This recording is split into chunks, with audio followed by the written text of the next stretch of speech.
Vale. Y vamos con el mercado de fichajes. Estamos a 15 de agosto, queda por delante todo el mes. Quedan 15 días, 2 semanitas y pueden pasar muchas cosas. Ya sabéis que la liga está pues en ebullicencia. Ahora con esos bueno, con las inscripciones que parece que han ido llegando, sobre todo en los últimos días, a mansalva a la liga. Y parece que muchos equipos están moviendo fichas para poder encontrar soluciones a sus plantillas. Y el que lo ha hecho, Javi, es el Real Madrid, con una situación, la verdad es que inesperada, la verdad es que pues nada positiva, con las lesiones de Thibaut Courtois y de Militao. Ya ha encontrado un relevo Sí. para el guardameta belga en Kepa Aguirrezabala.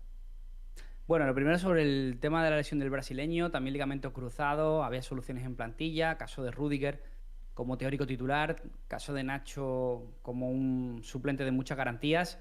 También se especula con la posibilidad de que Ferland Mendy o Tchouaméni puedan actuar en el eje central ante cualquier emergencia. Sin embargo, en la portería no teníamos eso, ¿no? Porque al final solo se quedaba Lunin y apenas un canterano como opción B, toda vez que Luis López, el que fuera portero del Madrid Castilla la temporada pasada, este año ha fichado por Mirandés. Este fin de semana jugó su primer partido titular, con lo cual te quedabas con Lunin solamente y tenías que acudir al mercado sí o sí. A partir de ahí, yo creo que básicamente cada portero que ha tenido alguna situación de salida o estaba libre se ha ofrecido al Real Madrid. Hemos visto una listas de nombres que incluían a 10 porteros y todos ellos de categoría y de nivel. Y a partir de ahí, bueno, pues podíamos ver las opciones favoritas de cada uno. Unos apostaban por Livakovic, otros, como era caso mío, pues me encajaba un poco más Bono, ¿no? El portero del Sevilla, que fue titular también este fin de semana en el conjunto hispalense. Y también estaba la opción de De Gea como jugador libre. Y Kepa parecía que lo tenía muy hecho con el Bayern de Múnich para ser el nuevo portero del conjunto bávaro. Ya sabes que Manuel Neuer está lesionado y que volvería a partir de octubre, noviembre, diciembre, con lo cual necesitan reforzar la portería ante una salida de Jan Sommer, y parece que la opción del Real Madrid paralizó cualquier opción de Kepa para irse al Bayern de Múnich, ¿no? La oportunidad del Real Madrid era única y además en esta temporada donde Thibaut Courtois va a estar lesionado, pues quedaba esa vacante libre. A mí el fichaje de Kepa me gusta, ¿no? Creo que es un portero que se le ha infravalorado en muchísimas ocasiones. Creo que es un portero por el que se pagan 80 millones de euros por parte del Chelsea y el Athletic Club, y que en aquel momento, si recuerdas, también el Real Madrid estaba detrás de él. Y creo que ha tenido muy buenas temporadas en el Chelsea y que, digamos, un poco sus momentos de incertidumbre llegan a partir del fichaje de Edouard Mendy, que fue portero determinante para que el Chelsea ganara la Champions League. Luego pegó un bajón de nivel brutal. Ahora lo vemos jugando en la Liga de Arabia Saudí. Y Kepa se queda en esa situación, ¿no? El año pasado jugaba, de hecho, contra el Real Madrid en la eliminatoria, no estuvo mal. Y se hizo de nuevo titular en el conjunto londinense.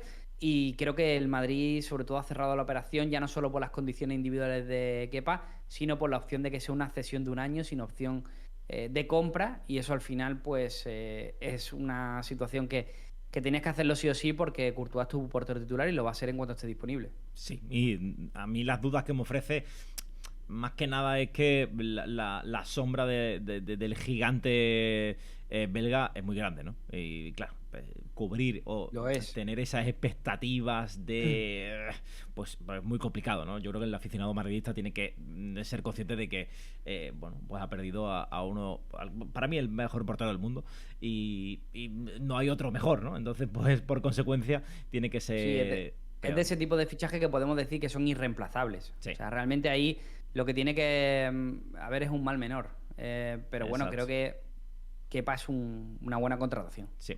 En cuanto al resto de noticias del mercado de fichajes, hay, sobre todo yo creo que un equipo, Javi, que está alborotando todo, como es el Almería, con la llegada de Rivas, con las posibles salidas de jugadores que incluso son titulares, que han sido titulares esta semana, como Babic, como Akieme, y también con incorporaciones, ¿no? Hablábamos por ejemplo, de César Montes, ex del, bueno, ex no, todavía jugador del Español, Sí. que se fue a segunda división. En fin, haciendo muchos movimientos.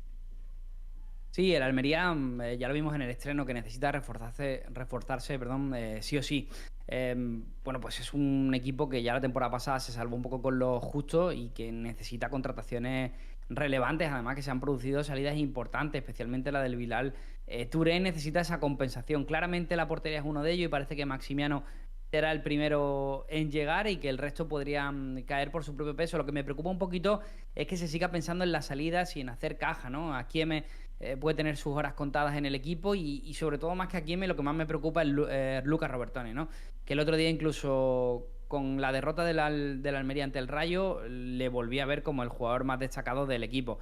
Sí que es cierto que han cerrado el fichaje de Sergio Arribas, que puede ser un jugador muy prometedor, pero creo que a presente Robertone sube mucho el nivel. Así que espero sobre todo que independientemente de los fichajes que se produzcan, César Montes me gusta también Maximiano, son fichajes con sentido, sobre todo que Robertone no salga. Sería ideal. Sí, sería lo ideal. Pero aún así hay más movimientos en la liga. Se habla de que Acuña podría poner rumbo al Aston Villa. Monchi, que bueno, muchos amigos no sé si le van a quedar por Sevilla cuando vuelva, pero se está ganando unos cuantos enemigos. Sí, no están muy contentos en Sevilla con Monchi, que es uno de sus primeros movimientos como director deportivo de Aston Villa sea el de fijarse en Marcos Acuña, ¿no? Sobre todo porque el Sevilla no es una posición que tenga cubierta. Es cierto que está Adrià Pedrosa como reemplazante, ha llegado este año del Español.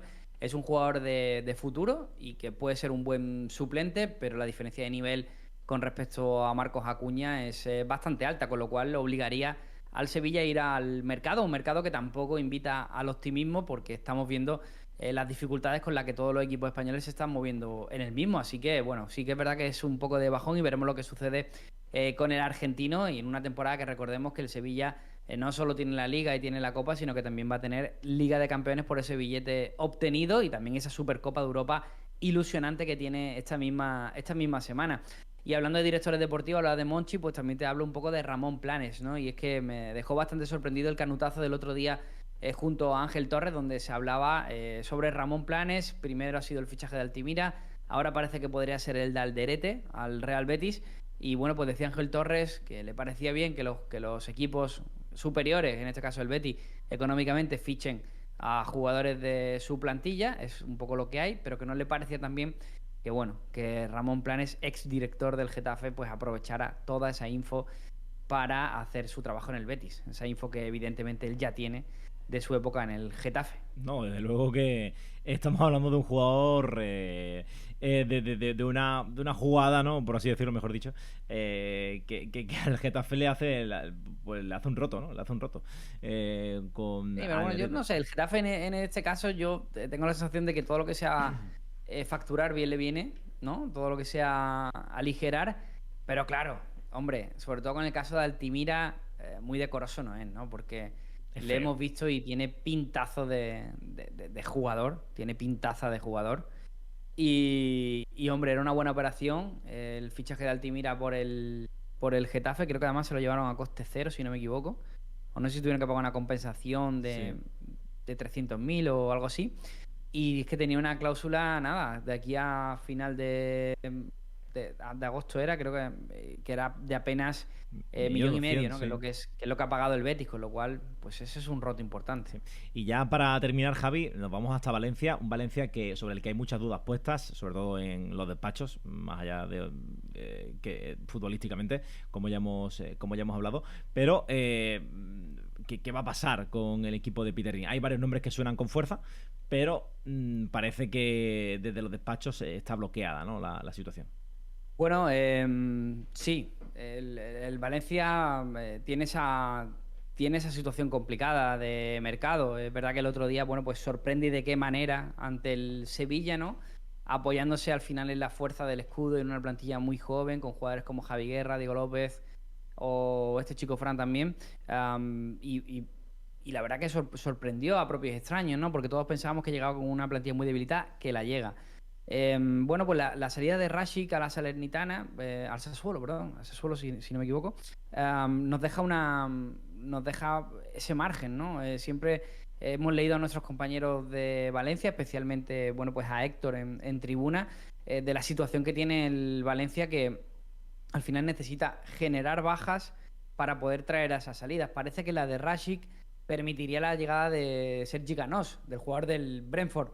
Sería una incorporación interesante para Rubén Baraja porque al final suma competencia, no contaba con Rashik y sí contaría con Sergi Canós, pero a pesar de ello faltan algunas más. Por ejemplo, esta mañana veíamos cómo la opción de Amala, pues al marroquí ya le empieza a generar dudas. Tiene un par de ofertas más, una más en la Liga. Es verdad que lo tenía todo cerrado para jugar en el Valencia, pero que le empiezan a generar algún tipo de dudas si el Valencia puede ejecutar esa operación. En el mercado, pues son las principales noticias que tenemos en clave Che, pero bueno, espero, por el bien del conjunto valencianista y de su afición, que pueda cerrar 3-4 incorporaciones más de aquí a final de mercado y sobre todo, creo que todos lo vemos, ¿no? Un delantero centro.